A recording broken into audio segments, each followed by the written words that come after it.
Medieval towns. That's the subject of my inquiry project. And here is my map and polished sketch notes.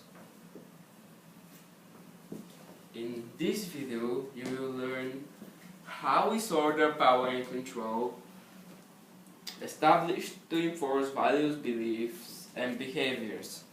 Also, how life in medieval towns was organized, who paid loyalty to whom and who had responsibilities to whom. How towns were set up with town wall, church, main street, houses, shops, and how the medieval towns grew. I used to think that medieval towns were big, but they were small and crowded. Before, I thought most of the houses were made of stone. Now, I know that they were made of wood. I realized that life in medieval towns was not easy. Growing up in a medieval town, even in a wealthier family, was not comfortable compared to life today. About half of the children died before they became adults. Only some boys and a few girls attended school, where they learned to read and write. Most boys grew up to do the same work as their fathers. Reading about medieval towns, I was surprised and even shocked by the unhealthy living conditions.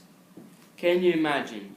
There was no running water in the houses, and many illnesses that can be easily prevented today had no cures during medieval times.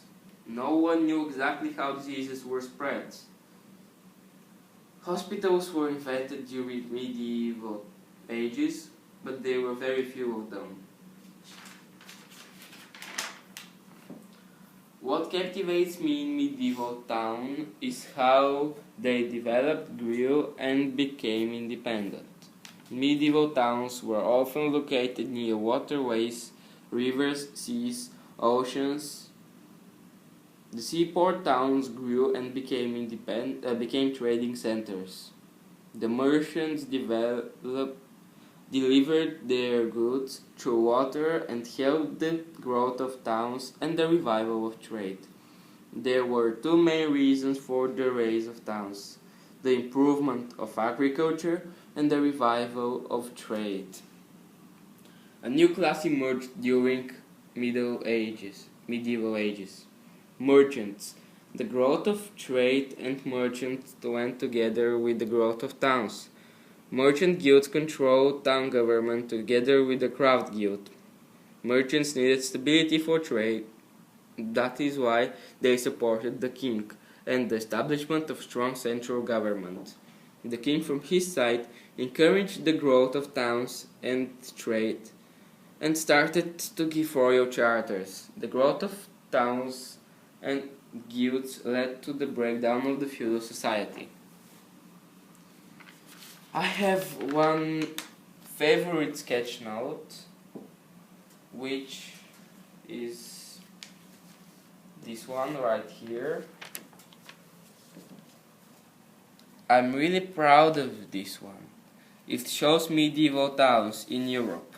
They were all located near waterways, rivers, seas, oceans, like the Mediterranean Sea right here, the Atlantic Ocean, the Adriatic Sea, and the English Channel, etc. Here on this sketch I show towns in medieval Europe like London, Bruges, Lubeck, Prague, Basel, Genoa, and Venice. They all are located near water. The merchants used waterways to deliver their goods from Middle East and Asia. Goods like rice, spices, sugar, candles. All the seaport towns grew and became trading centers. The merchants delivered their goods through water and helped the growth of towns and the revival of trade. This is the first project I worked on for social studies.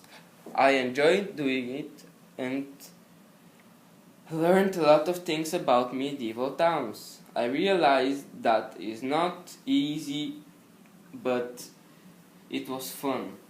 Comparing my first sketch notes with the polished sketch notes I realized that I am a lot better sketch noter now.